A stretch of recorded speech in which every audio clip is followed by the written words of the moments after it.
बताता हूँ। और नाम भारत कुमार हो गया। हम बात कर रहे हैं एक्टर और डायरेक्टर मनोज कुमार की। जी हाँ, क्योंकि मनोज कुमार अब इस दुनिया में नहीं रहे, अलविदा कह चुके हैं। और शुक्रवार सुबह 3:30 बजे कोकिलाबेन अस्पताल में उन्होंने आखिरी सांस ली, क्योंकि काफी लंबे समय से वो बीमार चल रहे थे और आज पंचतत्व में वो विलीन हो गए। और पवन हंस शमशान घाट है, वहां पर उनका जो अंतिम क्रियाएं थी वो की गई और फिर वो पंचतत्व में विलीन हो गए। और आखिरी विदाई जो है राजकीय सम्मान के साथ दिया गया। 21 तोपों की सलामी दी गई। और ये राजकीय सम्मान इसलिए भी क्योंकि जिस तरह से दमदार एक्टिंग की है या फिर उनका जो डायरेक्शन रहा है बतौर डायरेक्टर, तो उसके लिए बाबा साहेब फाल्के अवार्ड से उन्हें सम्मानित किया गया। पद्मश्री से उन्हें सम्मानित किया जा चुका है, अवार्ड मिल चुका है। इसीलिए राजकीय सम्मान के साथ आज उन्हें अंतिम विदाई दी गई। काफी लंबे समय से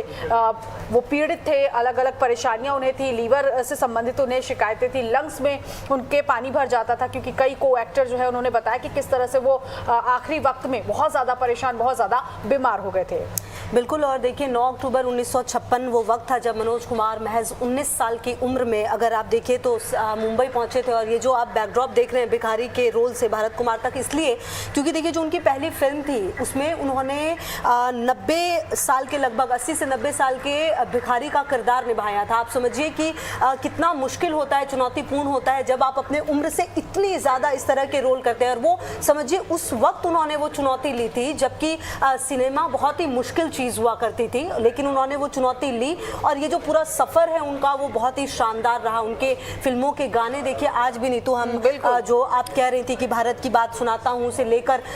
जो हर एक गाने जो है वो देशभक्ति से ओतप्रोत। और आज भी 15 अगस्त 26 जनवरी के दिन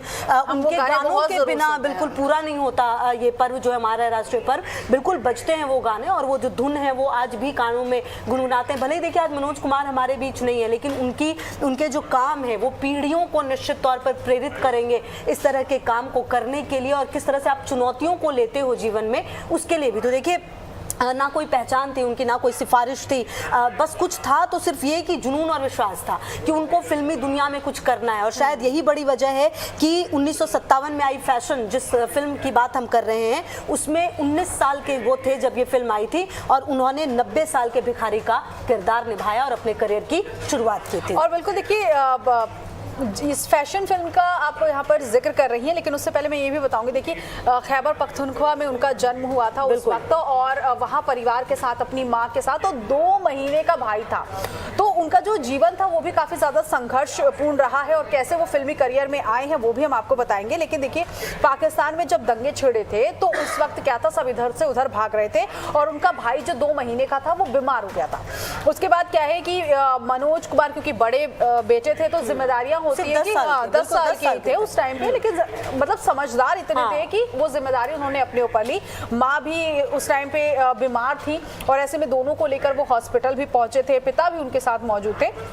तो हुआ क्या कि 2 महीने का जो उनका भाई है वो काफी ज्यादा बीमार था, लेकिन जब दंगे फसाद पाकिस्तान में हो गए थे तो डॉक्टर्स थे वो छिप जाते थे, वो हॉस्पिटल में नहीं आते थे। और जब उन्होंने देखा कि काफी ज्यादा जो लापरवाही है डॉक्टर्स और नर्स स्टाफ जो है उनकी तरफ से की जा रही है, और उसी वजह से उनके 2 महीने का जो भाई है उसकी जान चली जाती है। माँ की भी हालत बहुत खराब होती है। तो खुशबू क्या होता है ना कि जब वो देखते हैं ना कि माँ पे बात बनाई है, तो उन्होंने क्या किया, डंडा और लाठी उठाया और डॉक्टर्स और नर्स को पीटना शुरू कर दिया, क्योंकि वो चाह रहे थे कि इलाज करो, चाहे दंगे है, लेकिन हम आपको भगवान कहा जाता है, आप डॉक्टर हैं तो आपकी पहली जिम्मेदारी होती है कि जो भी मरीज है जो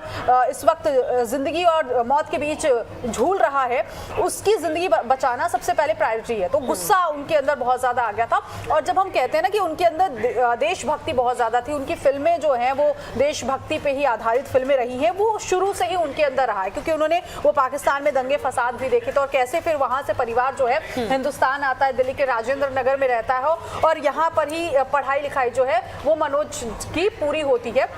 और फिर उसके बाद जो करियर का जो सफ़र है वो शुरू कैसे होता है वो भी हम बताएंगे।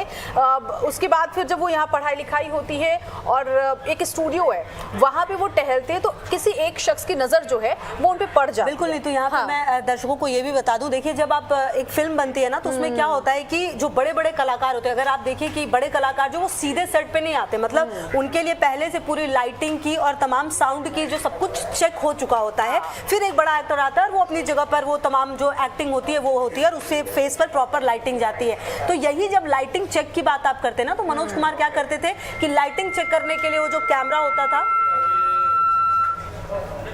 लाइटिंग चेक के लिए जो कैमरा होता था वो वहीं पे खड़े हो जाते थे। तो हुआ क्या कि जब 1957 में जिस फिल्म का जिक्र मैं कर रही थी फैशन, वो जब आने वाली थी तो इतना वो खड़े थे उस वक्त वो लाइटिंग पर, और इतना आकर्षक उनका चेहरा लगा कि उनको वो छोटा सा रोल जो है वो ऑफर हुआ। और इसी के बाद जो आप कह लीजिए कि मनोज कुमार का जो ये पूरा फिल्मी सफर है वो शुरू हुआ। उसके बाद तो उन्होंने एक से एक फिल्में, जो दिलीप कुमार के चलते उन्होंने मनोज कुमार का नाम, जो मनोज कुमार अपना नाम रखा था, ये भी कहा जाता है क्योंकि दिलीप साहब की फिल्म शबनम थी, मनोज कुमार को इतनी पसंद आई कि उन्होंने कई बार देखा और फिल्मों में दिलीप कुमार का नाम मनोज था, और इसलिए मनोज कुमार जब आए इंडस्ट्री में तो उन्होंने अपना नाम जो है वो मनोज कुमार चूज किया। और उसके बाद ये पूरा सिलसिला चला, फिल्म शहीद से लेकर उपकार, उपकार से लेकर पत्थर के सनम, पूरब पश्चिम, शोर, रोटी कपड़ा और मकान और क्रांति जैसी सुपर डुपर हिट फिल्में उन्होंने इस बॉलीवुड इंडस्ट्री को दी। बिल्कुल। और आप कह रहे हैं ना मनोज कुमार जब उन्होंने अपना नाम रख लिया, एक्चुअली उनका जो नाम है, ओरिजिनल नाम है वो हरिकृष्ण गोस्वामी है, और परिवार के बाकी मेंबर्स के भी आप नाम देखेंगे तो सरनेम जो है वो गोस्वामी है। जैसे उनकी पत्नी का नाम शशि गोस्वामी है, बेटे का नाम कुणाल गोस्वामी है, तो उनका हरिकृष्ण गोस्वामी नाम था। और वाकई जिस तरह से मेरी सहयोगी ने बताया कि कैसे उन्होंने मनोज कुमार नाम रखा, और जो ये बैक टू बैक देशभक्ति आधारित फिल्में थी, ये फिल्में करने के बाद ही उनका नाम जो है भारत कुमार रख दिया गया, क्योंकि वो भारत की बात करते थे, देश की बात करते थे, फिल्मों के जरिए देश की पहचान और जो संस्कृति है वो दिखाने की कोशिश करते थे, और इसी वजह से उन्हें भारत कुमार कहा जाता था। और एक मीडिया रिपोर्ट है वो तो ये भी बताती है कि ऐसे उनकी छवि हो गई थी ना कि वो इंडिया को प्रेजेंट कर रहे हैं, तो ऐसे में कहीं पर भी वो जाते थे तो आज तक कभी कंट्रोवर्सी उनके साथ नहीं रही। ये एक अच्छी बात है कि उस वक्त में भी कई ऐसे बॉलीवुड स्लैब्स रही हैं जो कंट्रोवर्सी के साथ रहे हैं, लेकिन मनोज कुमार के साथ ऐसा नहीं रहा है। ये बात जब आप कह रही हैं कंट्रोवर्सी की नहीं, तो यहाँ पर ये भी जिक्र करना जरूरी है, जिस वक्त में मनोज कुमार ने ये देशभक्ति फिल्मों का एक ट्रेंड सा शुरू किया, आप कह सकती हैं, उस वक्त में सोचिए ना, देवानंद जैसे हीरो, मतलब जो कि बिल्कुल लव स्टोरी वगैरह चलती थी, उस वक्त में इस चैलेंज को लेना कि आप देशभक्ति फिल्में बनाएं और उसको इस तरीके से बनाएं कि वो इतनी ज्यादा हिट हो, बच्चों के जुबान पे, युवाओं के जुबान पे वो गाने आज भी देखिए हम याद करते हैं, तो उस वक्त में समझिए कि कितना ज्यादा हिट रहा होगा, वो दौर कितना हिट रहा होगा। लेकिन निश्चित तौर पर ये समझना है कि कितना बड़ा ये फैसला होता है कि आप एक अलग जोनर में चले जाते हैं। बिल्कुल जब एक पूरी रोमांटिक चल रही है और वो लव वाले वो सारे हीरो जो हैं वो उस तरीके के चूज कर रहे हैं अपने लिए रोल, ऐसे वक्त में आप देशभक्ति की तरफ आते हैं। उस टाइम पे फिल्में चलती थी, पारिवारिक फिल्में चलती थी, घर घर की कहानियां चलती थी, उस टाइम पे देशभक्ति की फिल्में चलाना, ये मनोज कुमार के अंदर ये वो काबिलियत थी। और ना सिर्फ देखिए उन्होंने एक्टिंग की, क्योंकि हमने शुरुआत में ही बोला कि उन्होंने निर्देशन के तौर पर भी काम किया। अब निर्देशक कैसे बने जब उन्होंने फिल्मों में काम किया, क्योंकि एक ऐसा शख्स जिसने लाइटिंग देखी है, स्टाफ मेंबर्स को देखा है, वो वहां से अगर कोई शख्स आ रहा है, शुरुआत से आ रहा है, तो उसे मालूम है कि मेरी फिल्म की स्टोरी कैसे हो, क्योंकि वो स्टोरी भी लिखते थे, लेखक भी थे वो, तो स्टोरी कई फिल्में जो उनकी अपनी थी तो उसमें उन्होंने लेखन का भी काम किया है। तो ऐसे में जब वो निर्देशक बने तो उपकार उनकी फिल्म है, जिसको लेकर कहा जाता है कि लाल बहादुर शास्त्री ने कहा था कि आप जो है जय जवान जय किसान का जो नारा है इसको लेकर फिल्म बनाए, और उपकार जो है खुद उन्हें लाल बहादुर शास्त्री देखना चाहते थे, लेकिन उनकी मौत हो गई तो वो इस फिल्म को देख नहीं पाए। और उपकार फिल्म को लेकर उन्होंने ऐलान किया था कि निर्देशक के तौर पर मैं उपकार फिल्म लेकर आ रहा हूँ। उस टाइम पे राजकुमार बहुत पॉपुलर थे, बिल्कुल, मतलब उनका रुतबा फिल्म इंडस्ट्री में जो था ना राज कपूर का, वो चलता था। तो राज कपूर ने कहा मनोज कुमार से कि हर कोई राजकुमार नहीं बन जाता है, कि आप फिल्में भी कर ले, आप डायरेक्टर भी बन जाए, कुछ कर लें, मतलब सब कुछ कर लें। हाँ, तो और उस टाइम पे मनोज कुमार को ये बात बहुत बुरी लगी, लेकिन हाँ उन्होंने ये भी एक्सेप्ट किया कि मुझे अब इस तरफ में भी बहुत बेहतर काम करना है। और जब राज कपूर की माफ कीजिएगा, राज कपूर की जब फिल्म आई थी मेरा नाम जोकर, तो फिल्म फ्लॉप हुई थी। तो इसमें मनोज कुमार कहते हैं कि फिल्म का जो निर्देशन था वो बहुत ज्यादा कमजोर था, इस वजह से ये फिल्म पिट गई। तो इस बात को भी राज कपूर ने एक्सेप्ट किया कि चलो हाँ, एक तरफ तो उन्होंने निर्देशन की तरफ में कदम बढ़ाया और अच्छा खासा उनकी उपकार देखिए हिट हो गई। बिल्कुल, इसी में क्रांति, उपकार पे ही बात करें अगर, क्योंकि हमने बैकड्रॉप ये दिया है नीतू, तो ये अपने दर्शकों को हम बता दें, 1967 में आई थी फिल्म उपकार, जिसका जिक्र आप कर रही हैं। ये फिल्म जो है ना, इसमें इनका नाम, जो किरदार का नाम है वो भारत था, और जब इन्होंने ये गाना, इसी में था धरती सोना उगले उगले मेरी धरती, तो ये गाना तो हिट हुआ ही, फिल्म हिट हुई ही। ये फिल्म और गाना और किरदार इनका मेरे देश इतना की हिट धरती, हुआ, हाँ सोना मेरे उगले, देश की धरती सोना उगले उगले, कि मीडिया वालों ने भारत कुमार के नाम से कहना शुरू कर दिया और ये इतना ज्यादा पॉपुलर हो गया कि फिर इन्हें ये नाम ही मिल गया भारत कुमार का। और इसके बाद की तो देखिए कहानी जो आप कह ही रही हैं, लगातार 1965 में भी फिल्म आई थी, फिल्म शहीद, जिसमें उन्होंने भगत सिंह का किरदार निभाया था। तो एक से बढ़कर एक किरदार और एक से बढ़कर एक फिल्म जो है उनके तरफ से सामने आई। सबसे बड़ी बात की गानों में जो ठहराव होता था, जो मैसेज देने की, आप देखिए ना एक गाना जो कहता है जो भारत की पूरी बात बताता हूँ, आप देखिए कि उसमें कैसे बताया गया है कि हमने जीरो से लेके उसकी शुरुआत की है और जो पश्चिमी सभ्यता है उस वक्त, तो उस चीज को भी उसमें दिखाया गया। हालांकि एक छोटी कंट्रोवर्सी जरूर रही थी कि इसमें ऑब्जेक्शन उठाया गया था महिलाओं को लेकर कि वो सिगरेट पीने को लेकर दिखाया गया है, लेकिन हाँ इसमें मनोज कुमार ने दोनों चीजें दिखाई कि वेस्टर्न कल्चर भी जो है वो उस वक्त कैसा था, चाहे वो स्कर्ट पहनने को लेकर हो या फिर सिगरेट पीने को लेकर, तो वो उन्होंने अपनी फिल्मों के जरिए बताया भी। और कैसे फिर जो फिल्म की हीरोइन होती है वो इंडियन कल्चर में ढल जाती है, साड़ी पहनने लगती है, तो ये सारी चीजें उन्होंने दिखाने की कोशिश की। अब हम यहाँ पे राज कपूर की बात करते कि इस तरह से निर्देशन हुआ। एक बड़ी बात, हाँ मेरा नाम जोकर किस तरह से फ्लॉप रही, इसमें ये है कि उस वक्त विलन के तौर पर प्राण साहब जो थे वो काफी ज्यादा सुपरहिट थे और उनके अक्सर फिल्मों में हमने विलन के रोल देखे। लेकिन आपने जो मंगल बाबा का रोल उनका देखा, पॉजिटिव रोल देखा, उसके पीछे भी मनोज कुमार ही थे, क्योंकि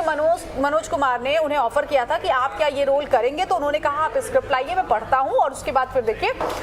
जो प्राण साहब विलन के किरदार में थे वो पॉजिटिव किरदार में एक बाबा के तौर पर भी नजर आए, एक पिता के तौर पर नजर आए। तो ये खासियत थी मनोज कुमार की कि वो अपने सामने वाले एक्टर को पहचानते थे, आपकी काबिलियत है और आप ये भी कर सकते हैं। और ये वो वक्त भी देखिए जब अमिताभ बच्चन लगातार फ्लॉप फिल्में दे रहे थे और उन्होंने मन बना लिया था कि अब तो बैक टू पवेलियन हो जाया जाता है, तो उस टाइम पे भी मनोज कुमार ने उन्हें अपनी फिल्म में ऑफर किया। और उसके बाद मनोज कुमार और अमिताभ बच्चन की फिल्म थी वो फिर सुपर हिट हुई थी। तो इस तरह से अपने को एक्टर को समझते थे, बहुत सरल स्वभाव के मनोज कुमार रहे हैं, बहुत शांत तरीके से अपनी बातों को रखते थे और उनका मानना था कि कभी भी स्टोरी टेलिंग ऐसी हो कि हमारे ऑडियंस उसको कनेक्ट कर पाए, ऑडियंस तक हम उस चीज़ को बता पाएँ। तो इसीलिए जब भी वो कैमरा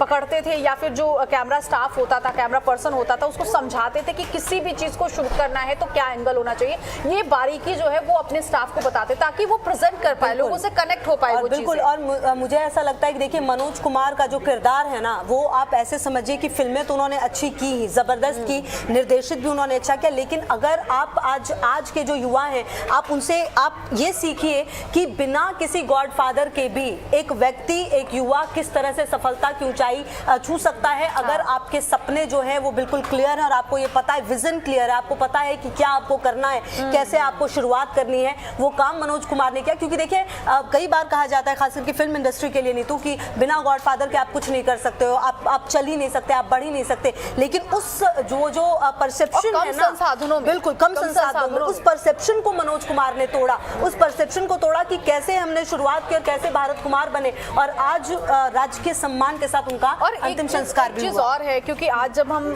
देख रहे थे कि किस तरह से अंतिम क्रियाएं चल रही थी और अंतिम दर्शन के लिए लोग पहुंचे थे, उनकी वाइफ जो है शशि गोस्वामी बहुत ज्यादा रो रही थी, आंखें नम थी।